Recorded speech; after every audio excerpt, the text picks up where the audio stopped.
First, I'd like to say thank you for everyone for joining this call. It takes a lot to come together and discuss these issues, so I'm really happy to see everyone. Um, I'd also like to thank the speakers. We have Deputy Chief Watson from the City of Hartford, Chief Higgins with the Yale Chief Police, Dr. Boyd, who's Assistant Provost for Diversity and Inclusion, also a professor at the University of New Haven, and Dr. Cooper, another professor of criminal justice at the University of New Haven. So just before we start, I just want to give everyone a quick overview of what's going to happen. So we're going to hear from these experienced speakers for at most 5 minutes. So that should take about 20 minutes. And then what I know what a lot of you are here for is the open discussion that's going to take place after. And how that will work is that you will DM me or private chat me the questions, and I'll read them out loud to the speakers. And just so things work smoothly, and we don't have any internet troubles, I would like everyone to please turn off their cameras except for me and the speakers, and to please mute yourselves just so things run smoothly. And last but not least, let's please be respectful. We're all here to come up with solutions and achieve the same things. We're all on the same team. We all want to see progress. So let's just keep that in mind. And yeah, let's get started without further ado. Let's start with you, Dr. Cooper. Is there a specific question I'm answering? There's not a specific question, but just we'd like to hear your perspective and thoughts on what we can do as citizens, and what just the current state of our society and what needs to be done. I think that in the moment that we're experiencing, particularly in the United States, with the global pandemic that is COVID-19 and the national pandemic that is, of course, racism, I really want to just encourage people to do a gut check. And what I mean by that is to individually center themselves, hear themselves, listen to their bodies, and ask themselves what about this situation makes them uncomfortable. Sit with that uncomfortability. Does it make you uncomfortable to see someone die on screen? That makes me very uncomfortable, right? Does it make you uncomfortable to feel uncertain as to whether or not justice will prevail and accountability will be present? That makes me uncomfortable, right? Does it make you uncomfortable, to see that millions of people have gathered, or that, policies are changing, or that, press conferences are happening around these topics? Different things are going to cause each of us to feel unsettled. And I want you not to flee from feeling unsettled. I want you to realize that many people, especially Black people, are in excruciating pain at this time. They are really having to challenge themselves about how to manage their day-to-day and their well-being. And that does not exclude those of us who operate in the criminal justice field. I am not in the depth of field, of course, as Chief Higgins or Chief Watson, but as someone who is integrated into the conversation of criminal justice, who actively does justice research, who actively spends time in the reform and policy space. That's really what I'm also dealing with myself, is that gut check. And I think the piece is that don't let it in with the gut check. Don't let it in with the reflection. There has to and must be action. If you cannot figure out one small thing to do in this moment, then you should sit down and think harder until you can, because there's so much to do and there's so many different levels and ways to contribute and to speak to the pursuit of justice, the denouncement of white supremacy, the denouncement of racism, and that there's the opportunity for humanity to prevail. Thank you. Thank you, Dr. Cooper. That was very well said. Chief Higgins, would you like to pick up from there? First and foremost, thank you for having me, and thanks for creating this space for members of the University of New Haven community to talk. I want to also thank Dr. Cooper for pretty much setting the table. And the reason why I use that term setting the table is because she has pretty much defined or explained how America's feeling, especially people of color. Let me say something. Someone asked me, Chief, why did you become a police officer? And I shared with them that my dad was a police officer. I guess had my dad been a minister or a mechanic, he would have, been what I saw, and I would have become that. But I didn't. I became a police officer. Fast forward almost 25 years later, a couple of weeks ago, while getting dressed and putting on my uniform, watching CNN as I was preparing for work, I had tears in my eyes. Tears in my eyes because this uniform that, is supposed to symbolize public trust is now a symbol, and has been, admittingly, has been a symbol of pain for Black and brown people in this country. And that pain has been just multiplied exponentially with the killing of George Floyd. First and foremost, let me say that as an American police officer, I am sick to my stomach. As a Black man, I am conflicted, and I'm doing exactly what Dr. Cooper said, finding that thing to do as a police chief, as someone who leads an organization, as someone who has a Black son and a Black daughter, as someone who right now, when this country is looking for answers, someone who wants to get rid of racism, while at the same time keeping ourselves and our communities safe amidst a global pandemic. This is on our watch right now. And as a professional, I have to say to you and those who are in the criminal justice program at the University of New Haven, anyone who's taken my class has heard me say, I want them to know what they're getting themselves into. I no longer have to talk so much about what they may see, what they may experience in the history of policing. And I'm not talking about Sir Robert Peel. I'm talking about the slave patrols, and I'm talking about the suppression of Black people the oppression of Black people during Jim Crow. I don't have to explain that as much as I had to in previous semesters, because right now it's playing out before their very eyes.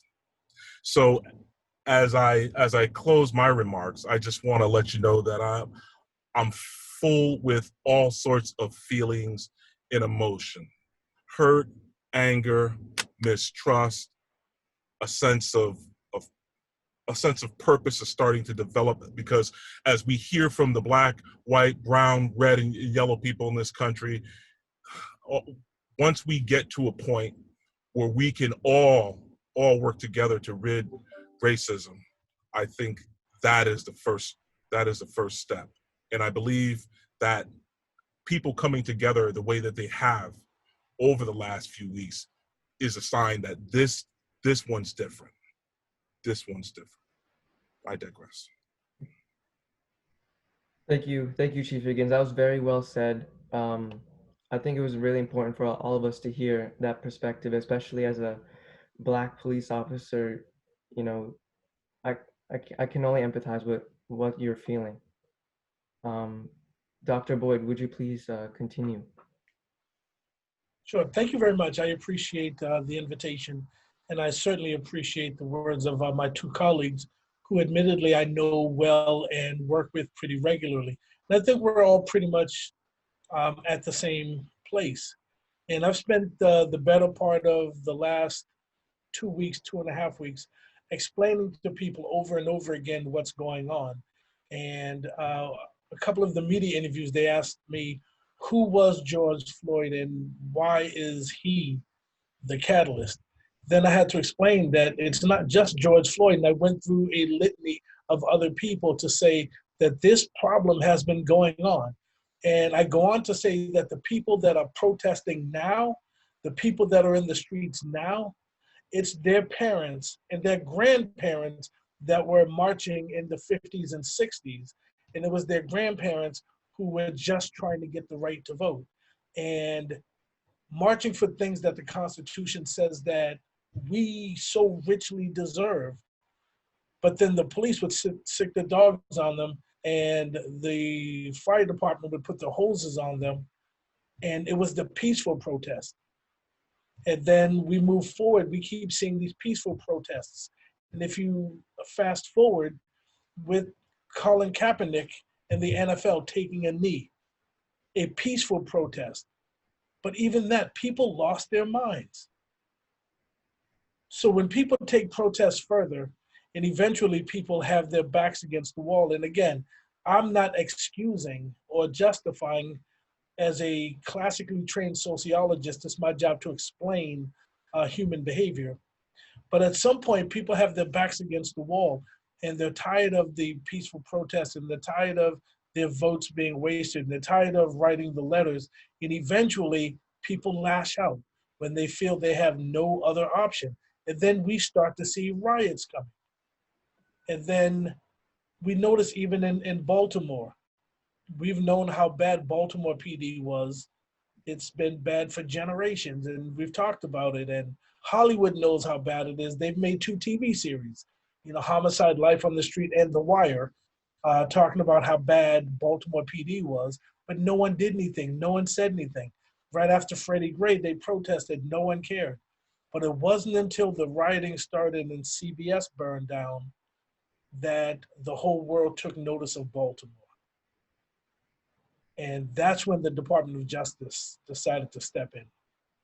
What I'm trying to do, I'm trying to build bridges between the hurt and pain and people in power, so we don't have to burn CBS down, so people don't have to burn buildings, so people don't have to riot. If I can bring people to the table to understand the level of empathy that is needed and understand the level of pain that people have, then we can move forward. But we also acknowledge, the level of privilege that we all have. I understand that when I leave campus, I go to my semi-suburban home, and I understand being an assistant provost, being a Black man with a PhD. I understand the level of privilege that I have. But I also understand the neighborhood I grew up in. And I also understand before I became Dr. Boyd, and I still understand that there are times people in society view me as though I'm a potential threat. And then we talk about the concept of the unarmed Black man. And then I keep asking, if my skin color is seen as a weapon or as a threat to you, am I ever unarmed? Thank you. Thank you, Dr. Boyd. I don't even know what to say. That was very well. It was really, really nice to hear. And I think for a lot of us, it'll give us a lot to think about in the coming days. I like how you started all the way back in the 60s, because that's what racism is. It didn't just appear today. It's deeply rooted in our society, but it's up to us to change that. So thank you. Deputy Chief, can you hear us? Chief Watson? Oh, there you are. You just have to unmute yourself. Yeah, okay, can you see me? Can you hear me? yes. Okay. All right, then. So you can see me and you can hear me. I can't see myself, but you can see me. Right. Okay. Well, you know what? I don't even know where to begin, because I can echo with all the sentiments that I've heard. Guess I don't really have a lot to say, because you know what, going on with what Dr. Boyd just said, and I think that I want to say, right, that for me, becoming colorblind is where it really starts. And I don't know what vehicle or what it would take for society, our society, for the world to go, globally, for one to be less colorblind, because, just as he said, right, the concept of being an unarmed Black person, or just being a non-Caucasian. I'm Black. It's not, you know, something that I think of every single day, but every day I wake up, I'm still Black. So it's not the first thing on my mind, but I'm always gonna be this. So, you know, I operate as a female, but not necessarily as a Black female, but everybody else sees me as Black before they see anything else. So when does that go away? Can it go away? Will it go away? I don't know. So, you know, we need to be unified. I think that with everything that's gone on and the mere fact that we're having this pandemic has given us the opportunity to pause. And so this is our time. But we do have to be cognizant and we do have to be really clear about what it is that we want to do when we unite so that we can have a better effect and change along, I want to say, a residual change, because we've had riots before, we've had protests before, we've done things that have had momentary impacts, but they've dwindled. And then we've gone back to, you know, incidents where we've had George Floyd. And since that, we've had other incidents, because we had the one where someone got shot in the back because they fell asleep in the drive-thru. Now that should have never happened. You know, in the wake of George Floyd, should someone else be, you know, reckless and having, you know, deadly force? No, but it's continuing to happen, and you have to ask yourself, why is that? And had it been someone of a different skin color, would that have happened? You know, because there are several other options. They could have let him walk home. They could have driven him to his sister's. They could have done 1,001 other things short of him losing his life. So I don't know what the solution is, but it's a bigger, broader brush than the one that we currently have. You know, and again, right, if we could change our skin color, would we want to? I like being the color that I am, so I don't know what the solution is. I guess that's my, you know, contribution for now. Thank you, Chief. You're welcome.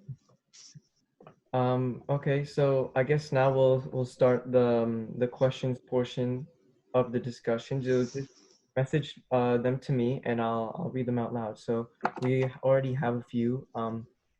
This is just up to the panel. What are your views on the viability and effectiveness of civilian review boards? I can start that if I may. I'm a huge fan of civilian review boards. I think that people say that unless you're a cop, you don't understand what it's like to be a cop. I've been in uniform. I'm not in uniform, and I do understand that there's nothing about being a sworn police officer that I need to understand shooting somebody in the back is wrong. There's absolutely nothing about going through a 6-month academy that I need to learn that kneeling on somebody's neck for 9+ minutes is wrong. So the other problem that we have, particularly in a strong union state, and I came out of Massachusetts where we had really strong unions, a lot of major cities have unions. Unions protect police officers, but they also protect bad police officers. What we need is civilian review to do two things. One, civilian review can help deal with a lot of the problems that start off as internal. Some of the internal investigations, it'll kind of free up the internal affairs to handle the major things. If there are smaller complaints, then citizen review can handle that. But the flip side is citizen review is also good for collecting information about police officers when they do things right. Because we never get a letter or an email or a phone call when a police officer in the rain changed somebody's tire. You know, we don't get those calls, but citizen review boards can pick up on things like that as well. But the other side of it, and the side that I think most people are leaning towards, a lot of times we see negativity with the police and they go to internal affairs and it's non-sustained. Well, if I may borrow a quote from Johnny Cochran, who polices the police? We police the police.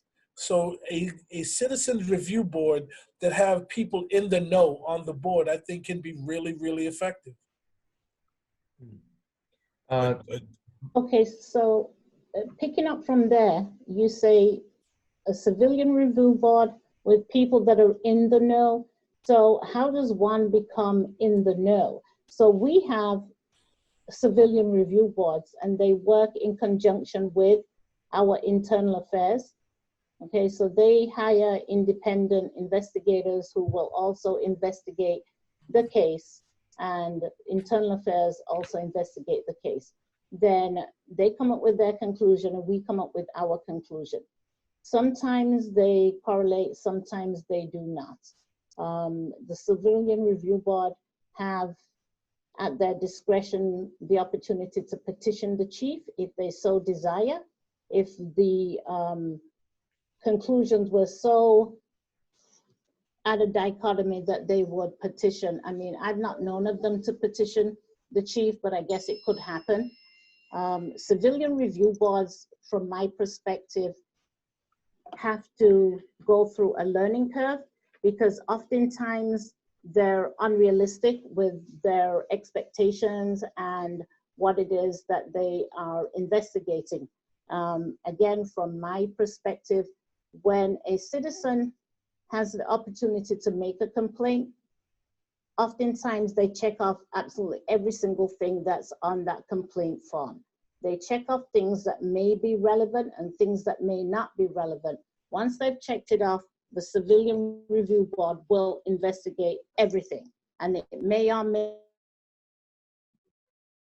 not be pertinent to the situation that they're actually complaining about, but their findings really don't have any impact on the officer. And I do agree that there are, but as in life, there are people that, you know, are less desirable than others. So it's not just necessarily because you're a sworn police officer that you're gonna be a bad person. There are people with characteristics in life that are not necessarily folks that you would invite home, not just because they're police officers. And not every single police officer that has a citizen complaint is non-sustained. Complaints are sustained.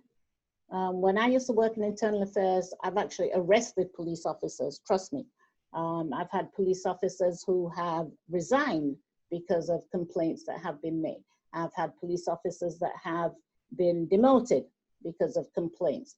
So, you know, I don't know about, I can't speak about other police departments, I can speak about ours. Our police department is fair, is equitable. So, you know, our internal affairs, we do the best that we can to be fair and to be consistent with what we do. Once in a blue moon, things happen, that is true. We're all human after all. I mean, and as I say, right, we include civilians, not just in reviewing our police officers, we also include them in our recruiting process. So, you know, we're very engaged with the community. So I want to follow that up. I want to follow up Dr. Boyd and Deputy Chief Watson. I just want to come at this from a different angle.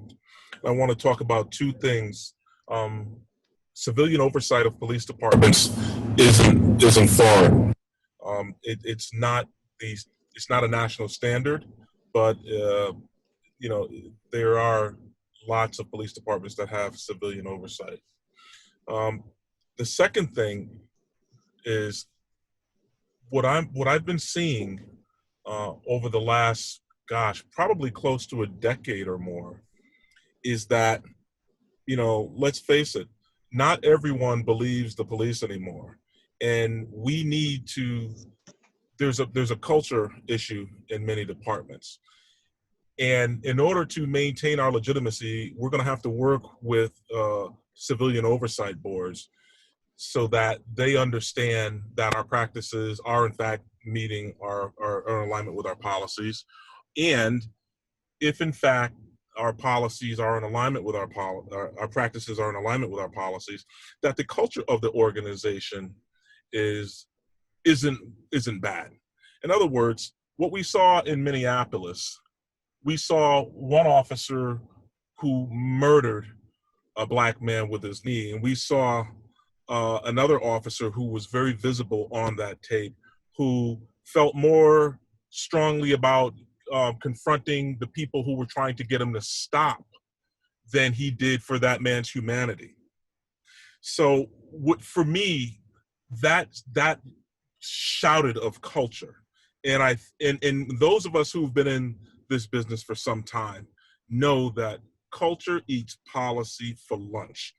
We can have all the best national standards. We can have the most best promising and emerging practices, and we should. But unless we start to root out the culture, the bad culture within organizations, then the policies aren't worth the paper that they're written on. So civilian oversight helps improve accountability, and they should. I just want to tie together the pieces, because what we are discussing is, on one hand, an idea, right? What does it mean to involve the public in what is the safety of their community? And what Chief Higgins broke down really well is there are going to be different policies. That's also what Chief Watson pointed out, right? Like, the policies within one locale don't have to be the policies in another. And so the named Citizen Review Board will have differential participation in different parts, right? Chief Watson talked about not only when a problem arises is there opportunity, but there's recruitment opportunities, there's other opportunities. But what Chief Higgins nailed is, without the proper culture, without relationships that create shared value around public safety, shared values around humanity, then, you know, to Boyd's point a few minutes ago, like, how am I not to be perceived as a threat? How am I supposed to be perceived as a part of the solution? How am I supposed to be perceived as part of the collaboration and part of the community while you view me as a threat? So then, how being in places and spaces where we create relationships and bonds is one of the ways that we diffuse the misconceptions that we have about each other. It's a lot harder to say all police fill in the blank, and it's a lot harder to say all community members fill in the blank when you have to more overtly engage with more police, or as the police, you more overtly engage with your community. And that's essential. So whether or not we call it a community review board, community oversight, whether or not it's just the police themselves being active in their community policing and getting community voice and perspectives, and, you know, doing that kind of PR on the ground in a different way, it is essential to have bonds and trust, as Chief Higgins pointed out. And without that, then everyone's kind of giving everyone else the side eye. The community sees the police. Am I okay? Are we cool? And then, you know, the police see the community and they're like, are you reaching for your camera? Are you trying to, you know, make this a thing that it's not? You know, everyone is very on edge.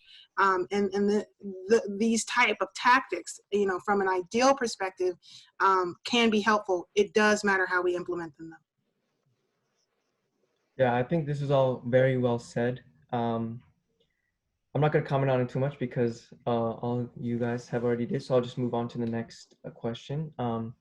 So referring back to Dr. Boyd talking about the need to build bridges and calling to mind recent incidents of police brutality and the use of deadly force in New Haven, including Paul Witherspoon, Stephanie Washington, Solmain Mubarak, and the fact that protesters have been occupying Bridgeport PD for over 3 days now over the murder of Jason Negron. How can we in Connecticut, associated with the criminal justice system, be active in taking that first step forward to start rebuilding relationships with those that have been affected by police violence? What is the first plank that can be built in that bridge? Is it holding individual officers accountable more immediately with increased severity of punishment and transparency? Or something more systematic like ending the 1033 military equipment leasing program? Well, I think it actually starts way before that. The way we start is by having communication. And kudos to Chief Reyes in New Haven, who stood on the steps of the police department reaffirming their oath. And that's a symbol.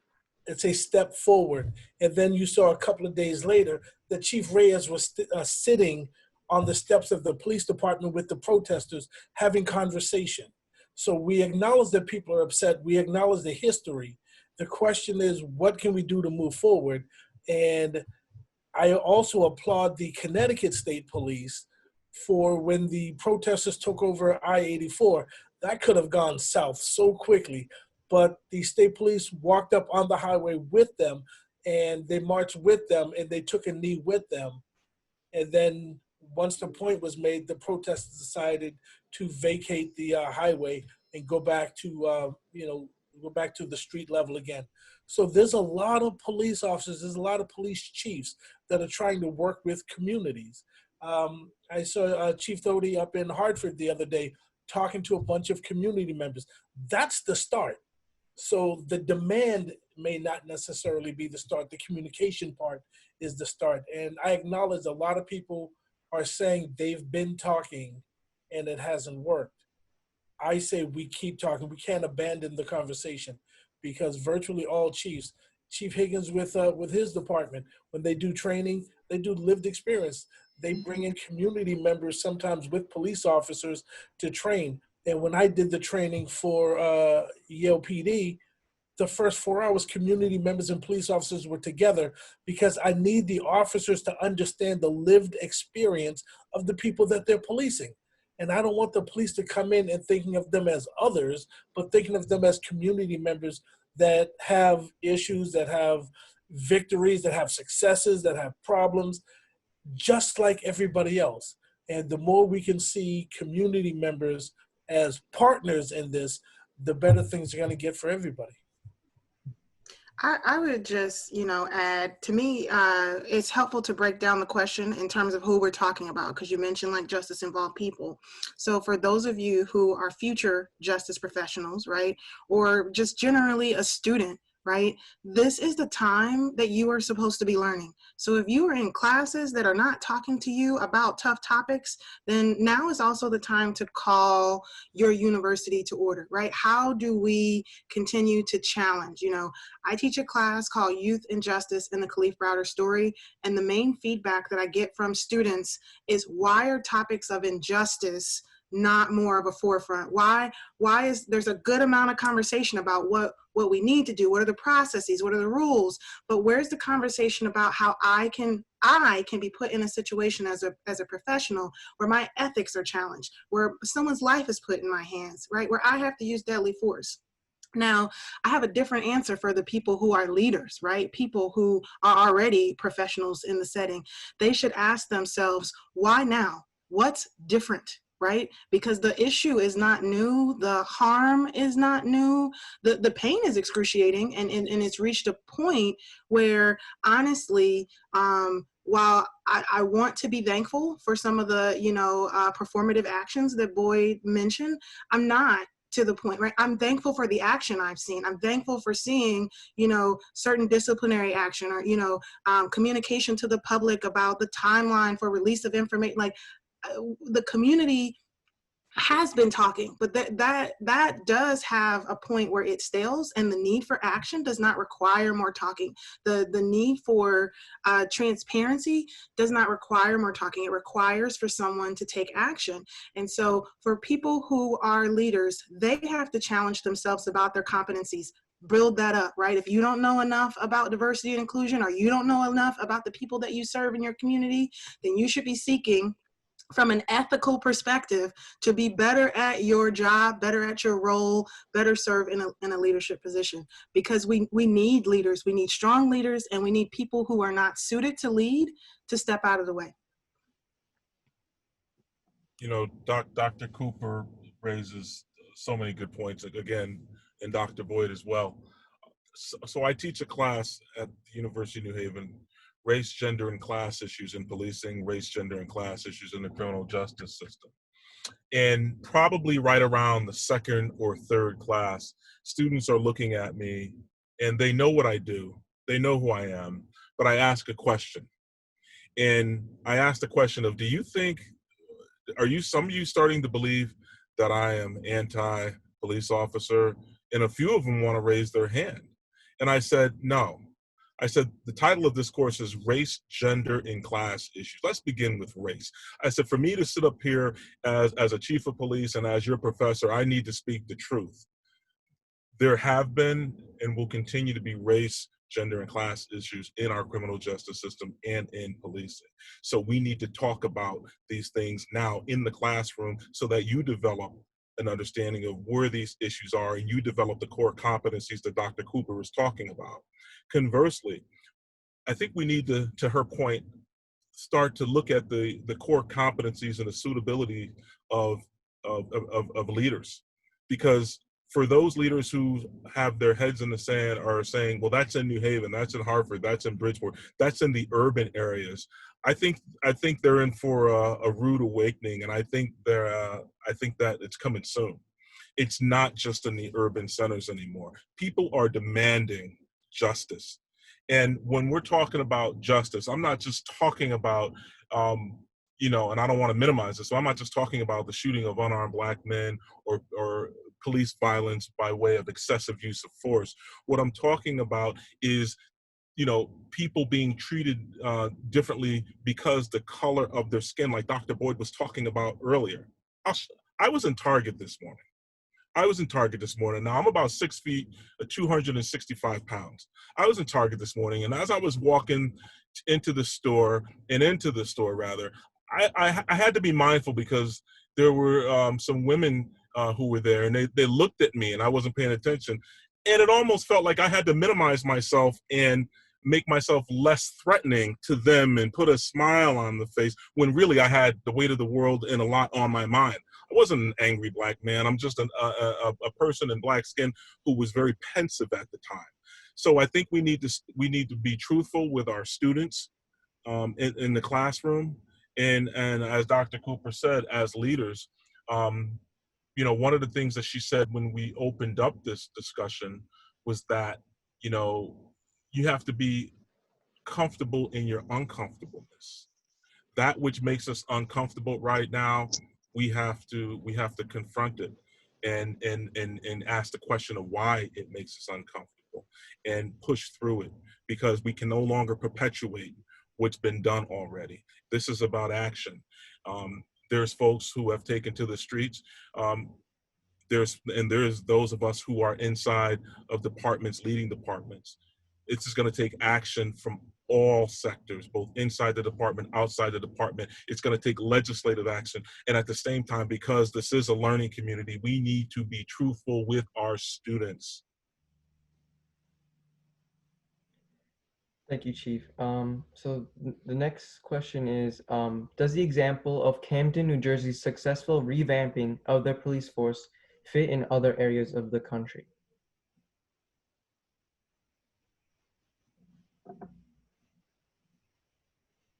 Camden is not a microcosm of policing. And when there was oversight in Camden 5 years ago, I was on part of the team that did the oversight. There are very few police departments in the country that I think are as bad as Camden used to be. So when we talk about dismantling the police, most times we're not talking about actually dismantling, although Camden City was one that was dismantled. And there are probably 3 other departments that I could think of off the top of my head that if we were to dismantle them, it wouldn't be a bad thing. But the whole purpose of what happened in Camden was there were so many complaints, so much stuff going on, that they decided that they were going to decertify all the officers and have them reapply for their jobs based on a particular community standard that was made up by the city and the residents. And ultimately what they did not decide was, we're not going to have policing in Camden anymore. They said this particular police department is so corrupt that they went from a Camden City model to a Camden County model. And the county model of policing that they did was more community oriented. And we see metro departments all the time: Charlotte, Mecklenburg, Miami-Dade, Las Vegas, Indianapolis. There's lots and lots and lots of metro departments. So that's not a new concept. The new concept was that they actually stood up and they had a whole bunch of officers that shouldn't have been police officers that they were able to get rid of. And I applaud them that they were able to get rid of them. But the key is, after that, I remember when they started decertifying officers, there were t-shirts going around the city with that date, and it said the day the bad guys took over. But one of the things we found in Camden is violent crime rate is at a all-time low, or at least a low for the last 20 years, because they brought community members in with police officers that weren't corrupt. The police officers that were allowed to retain their jobs were good officers. But sometimes you have to do broad sweeping change if you got a whole lot of bad officers. And let me just say for the record, good officers don't want bad officers on the job either. So it's just a matter of having a mechanism or a release valve to get officers out. And sometimes the extreme of what happened in Camden is what was needed. Can I just follow up on Dr. Boyd's point? One of the things that I've been talking about and will continue to talk about, and I believe we probably will see some action here in the state of Connecticut, is our licensing boards. So in other words, every police officer is certified in the state of Connecticut. In other words, they have a license to police. You know, think of that licensing board for police officers as the DMV. When you start to build up some infraction, there should be points on your license. That's the way the DMV works. And if you screw up and don't pay a ticket or do something egregious, you lose your license. We need to look at how decertification works in the state of Connecticut. And right now, the Police Officer Standards and Training Council, which is the licensing board for the state, has voted to expand the reasons why an officer can be decertified. And I have to tell you, in 2020, we're just now voting on the fact that when an officer is found guilty of using excessive force, he or she can be decertified. But this is 2020. Mm-hmm. We've now voted on decertifying an officer for a bias incident. But this is 2020. And it took George Floyd, it took Ahmaud Arbery, it took all these different things to happen at the same time, and most likely the COVID pause as well, for us as leaders in policing to get together and say, we've got to get rid of officers once we start to see, once there's an appearance of wrongdoing. So I think we're making headway. I think there's still a lot to do. And I think that this is a time, you know, when we, just talking about COVID, one of the things that I learned with COVID, because many of us weren't prepared, is that we had to innovate our way forward. And I say for this crisis as well, we need to innovate our way forward. Leave that which did not work in the past, and those things that we innovated and we learned from, and we learned to use as a result of COVID. That is what we need to carry into the future. So the same thing goes for police reform. You know, we need to innovate our way forward. There's tons of information out there, task force reports, other best practices. But often some of the best and promising practices come about when the community, when different communities work together with their police departments.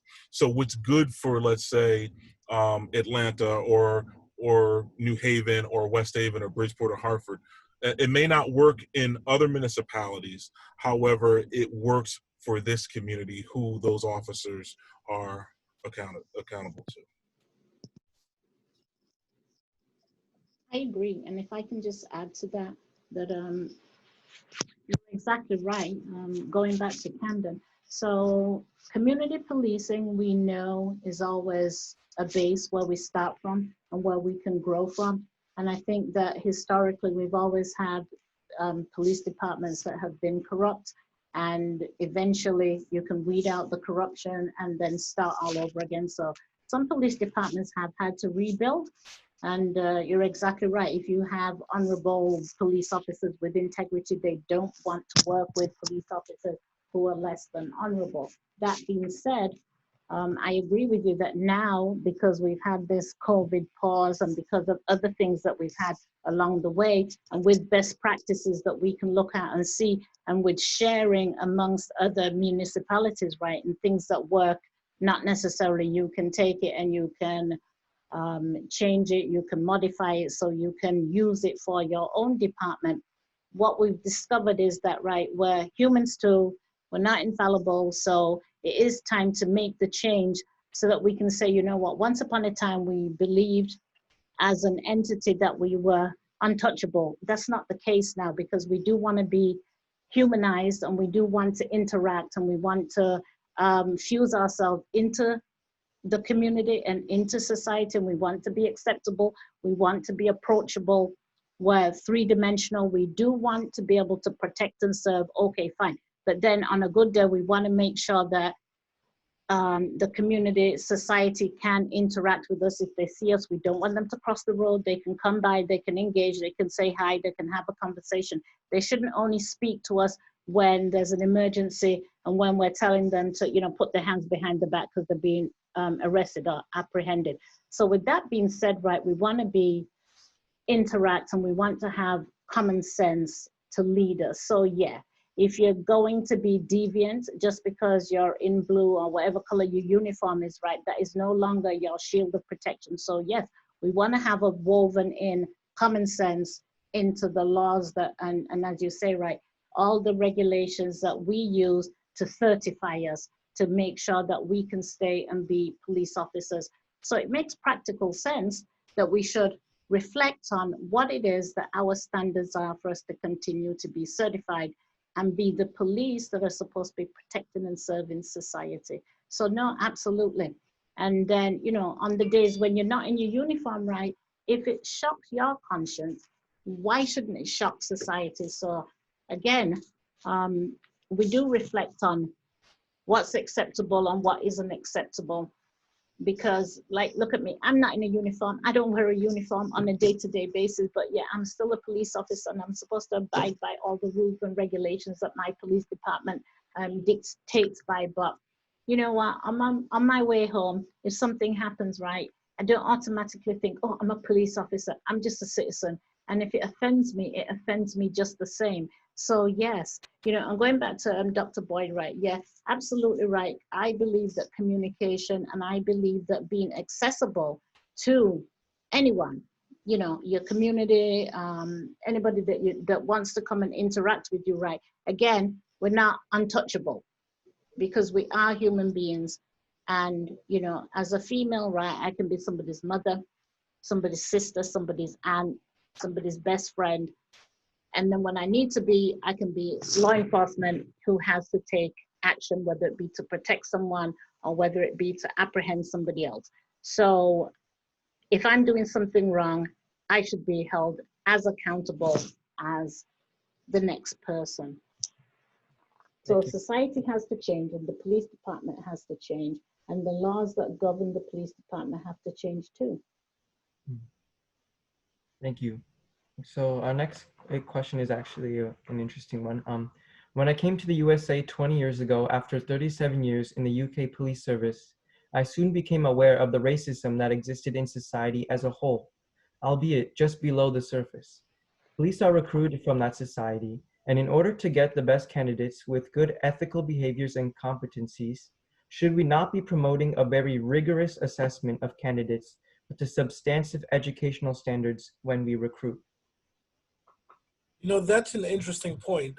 Two conversations with two chiefs come to mind. One, I heard an interview with the former police commissioner from Chicago right after he was removed, Gary McCarthy. And in the interview, he said, people think that just the police have a race problem, and that's not the fact. It's not just the police. America has a race problem, and it's manifesting itself in policing. And if you go back about 15 years, I was working with Dallas police, and I was talking to the then police chief, and we talked about racism within his department. He said there's no racism in Dallas police at all. He said, I know everyone that's hired, there's no racism. And he said the city of Dallas has a lot of racism. It's one of the most racist cities he's been to. So then I asked, well, where do you get your police officers from? He goes, oh, almost all of them come from the city of Dallas. Well, and I that's just a gave him the contradiction. side eye. Yeah, I just gave him the side eye.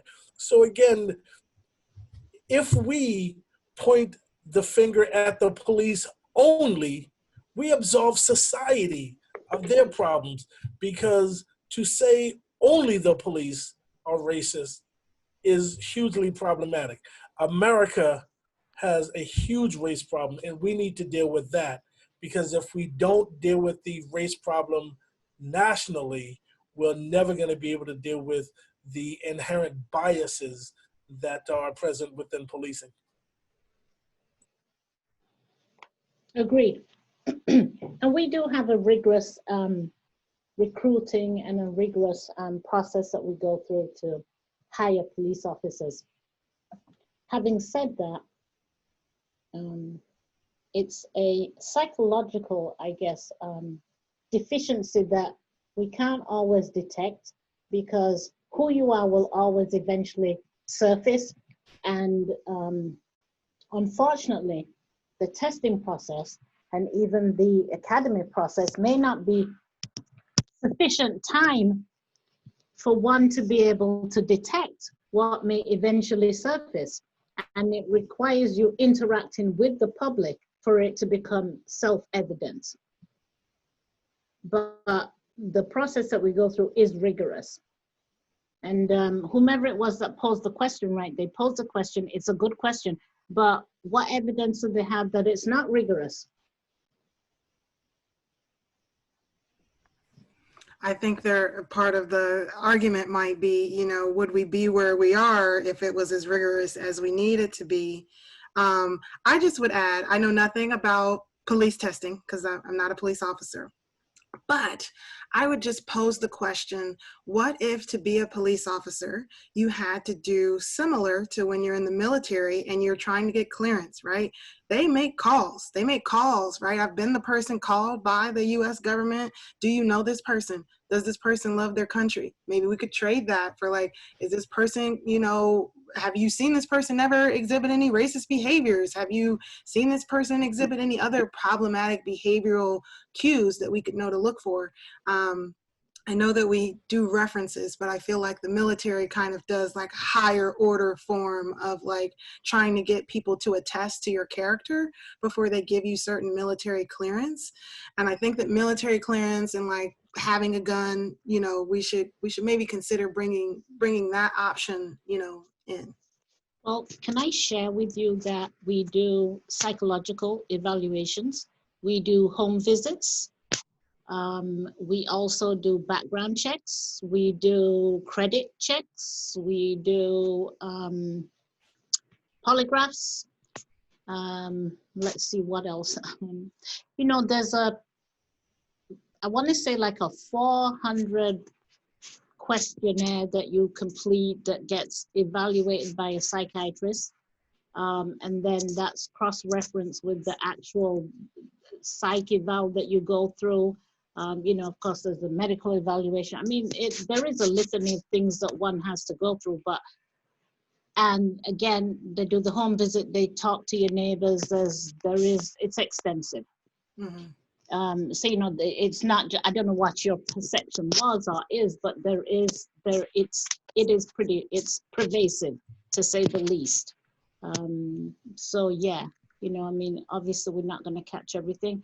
And then, yeah, it is, you know, and then there's a lengthy process that they go through for you to learn to use the firearm and to respect the firearm, because a firearm is only as good as the person that is operating it. So, yeah. Let me jump in before Chief Higgins jumps in, if I may. Mm-hmm. Part of the problem is the structure of policing itself, because policing in America is a white male-dominated occupation. Over 70% of police officers in this country, and there are 800,000 cops in this country, over 70% of them are male, and I'm sorry, over 70% of them are white and over 80% of them are male. So the lens of policing by default is a white male lens. So in order to change racism in policing, we have to change the structure in policing. I just wanted to add one more idea, right? As a faculty member who's a tenure track faculty member, I had to do my job. Well, I did mine for 5, but normally people do their job for 6, 7, sometimes 9 if you had like Yale. And I already have a base competency, right? I have a PhD when I come in. So I've done all of the rigor that anyone who knows criminological theory or practices from an academic place should know, but I still have to be in the job for 6 or so years before they assess me as to whether or not I should stay in the job. I wonder if there should be some sort of follow-up period where, you know, you've had a chance to get ingrained in your police culture, you've had a chance to build your chops and identify your own ethics in your role as a police officer.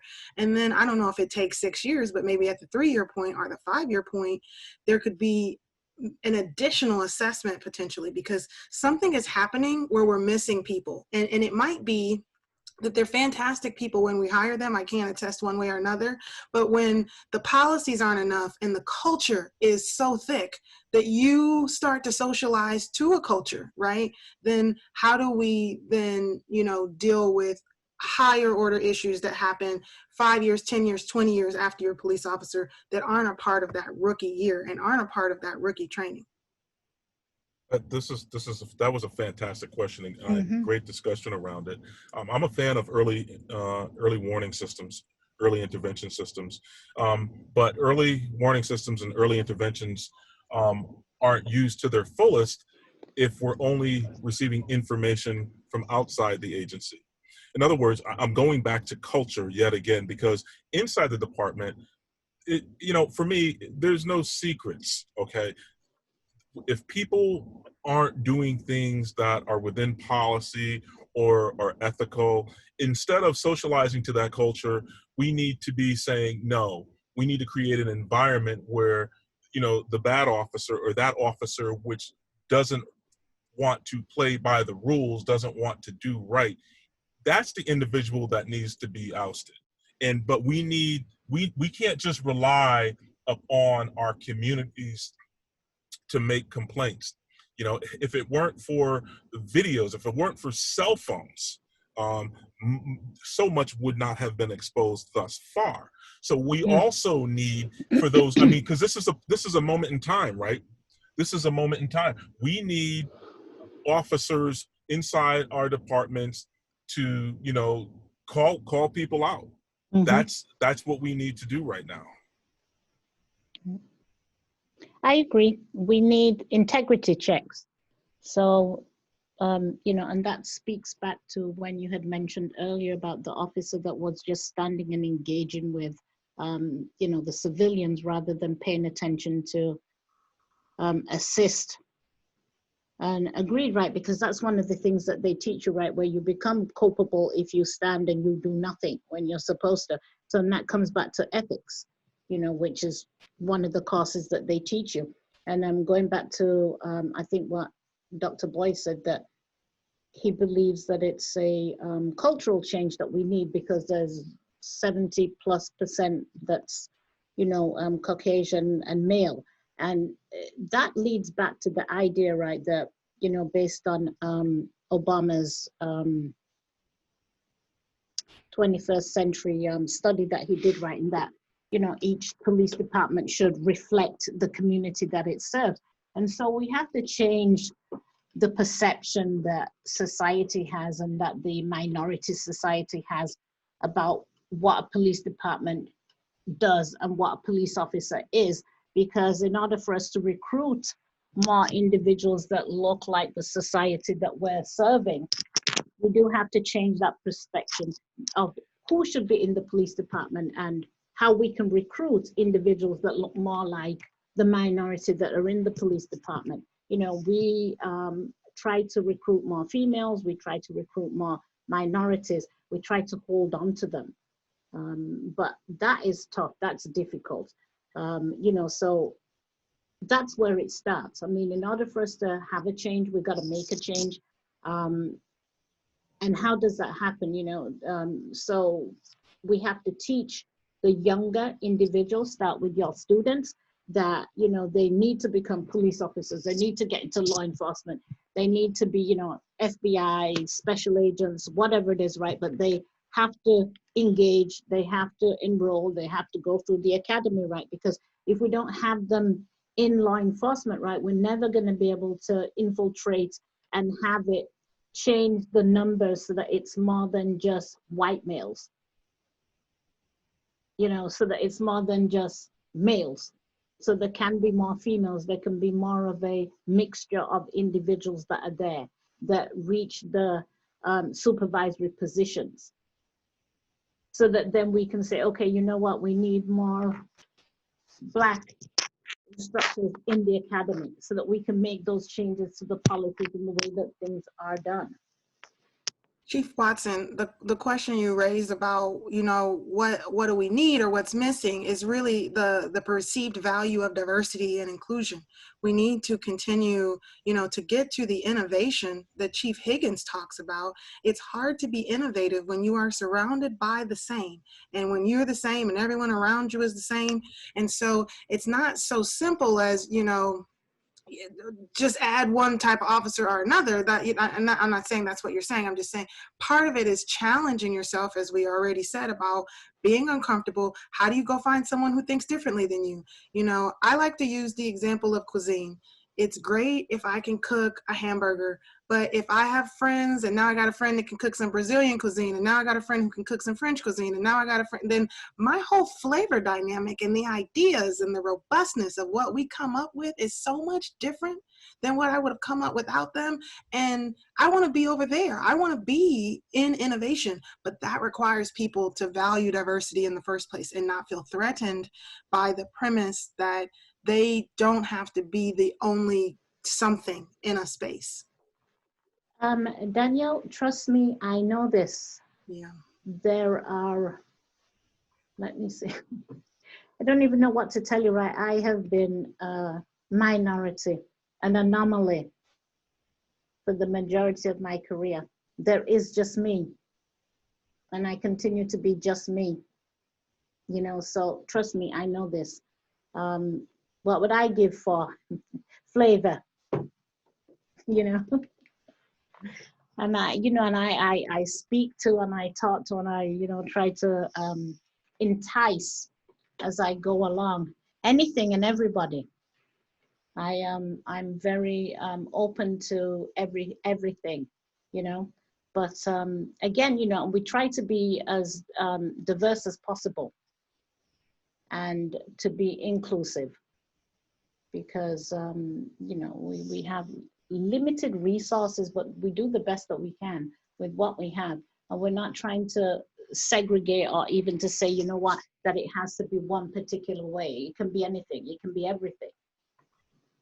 It can be metropolis of every single thing. And I like the idea, and I like that you use food. I love food. So yes, I'm into cuisine. Okay, I think I'll move on to the next question. Do you believe that the size of police forces has an effect on the level of disconnect between officers and communities they're supposed to protect? Take the NYPD, which is a massive organization that overlooks many different communities throughout NYC. Does having one blanket police force for all of these communities infringe on that community engagement, which therefore leads to more violence? Would several smaller forces help alleviate this? You know, I've that's a great question, and I, I don't know the answer to that. You know, NYPD is the largest police force in the world.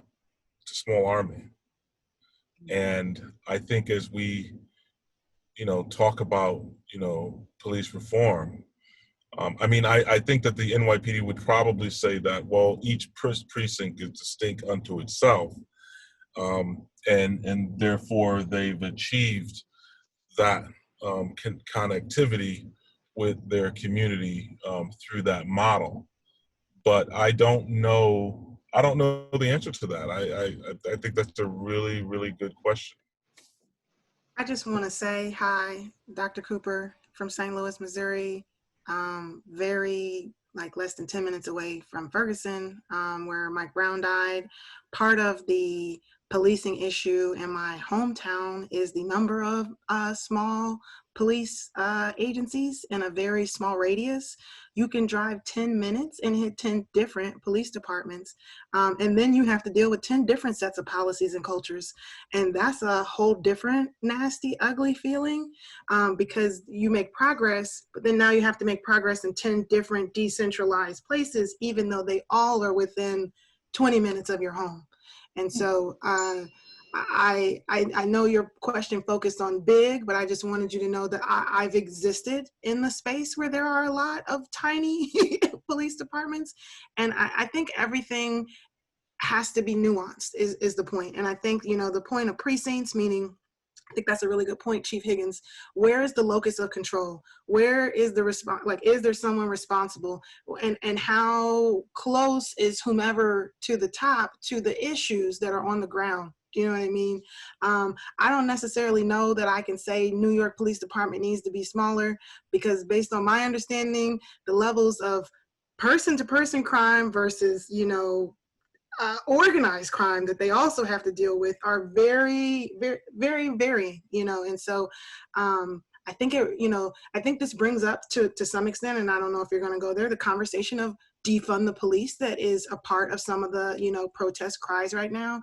I also think that has to be nuanced. How much is the police funded before you defund them? Where are the other gaps in funding? Where will the money go? Like, these are all very valid questions that all have to be nuanced as we start to think about the resource to the community that is policing. Right? Because that's what it is. It's a resource to the community. The goal is to keep the community safe, right? The community wants safety. The community wants, to some extent, law and order. But when it becomes oppressive, nobody wants that. You look at police departments, most departments across the country are not major departments. Most departments across the country, I would venture a guess, would have 30 officers or fewer. So that's one of the issues. And when you talk about the mega departments like Chicago and New York and LA, I was on a call a week ago Monday with the mayor's office in LA, Mayor Eric Garcetti's office, and they were talking about reallocation of funding. Because the term defund the police in most situations is just reallocation of funds. And that's something that I would guess that Chief Watson and Chief Higgins deal with all the time with the people that hold the purse strings for their respective departments. Departments are trying to get more resources, and the cities or municipalities or universities are trying to not give as many resources. So the reallocation thing happens all the time. But when we were talking to Mayor Garcetti's office, I often talked about crime not being the problem, that crime is actually symptomatic of larger problems in society. And if we deal with those larger problems, then we don't need as much enforcement. So when you look at a typical police budget, between 80 and 85%, and again, I'm talking national, not any one individual department, between 80 and 85% of all police budgets are personnel, salary, benefits. Exactly. And of that 80 to 85%, probably 15 to 20% of that is overtime. So if we reallocate the overtime money and put it to reducing the need for overtime, then that to me seems like it's it's good resources, a good use of resource. So when we were talking about the reallocation of money from LAPD, they actually took $125 million from the budget in LAPD. $125 million. That seems like a lot, doesn't it? But LAPD's budget is $1.8 billion. And when you talk about the police department in the city of New York, which is the largest police department in the world, its budget in New York is bigger than a lot of countries. NYPD's annual budget is $11 billion. And the vast majority of that is for personnel. So to break up a department, and I'm not saying one way is better than the other. I'm just laying out some information so that we're comparing apples to apples here. So to say if we move LAPD or NYPD or Chicago PD into smaller departments, that's what's supposed to happen, because originally we wanted this centralized policing location where there's one headquarters where we know where the bosses are. But when we went into community policing, we decided to decentralize. And then we started moving captains or watch commanders or lieutenants in charge of their individual districts or individual precincts. So that's a model that we were going to. But we also understand that there are different rules for different people, and different communities are policed very differently. So at least if there is one, and again, I'm not advocating one way or the other, but if there's one major department that has one policy, then we know, or we hope for the most part, that people are going to be treated the same way. And I would also advocate if we had a national standard for how we do policing, I think that would also be good as well. Thank you, Dr. Boyd. Unfortunately, our time is up. Thank you. I'd like to first thank everyone for coming and so supporting this discussion. I'd like to thank the speakers for donating their time and their experience and knowledge. Just so everyone knows, this is recorded and it will be up on YouTube. So you can, if you know someone who wasn't able to attend, you can always send this link. I'll be posting the link on my Instagram, so you can follow me there. And I realized that there were more questions than we had time to answer. So I took a picture of everyone who asked a question, and I will get back to them after this to make sure their questions are answered. And I'd just like to give a special thanks to my parents for supporting me, and especially my father for the technical side. I'd like to also thank my criminal justice professor, Dr. Michael Jenkins, for mentoring me throughout this whole process, and also Aditi Bhatt for helping me organize and market this event. Yeah, and with that, I'd like to say thank you to everyone, and please take what you learned and apply it, and don't let this discussion end today. Please go out and make these discussions on your own. Reach out to your police department or people in power, and create these discussions on your own. Yes, thank you, everybody. Thank you very much. Thank you. Good job, Good job. Devansh. Good job. Be nice to people, wash your hands, social distancing. Right. Bye.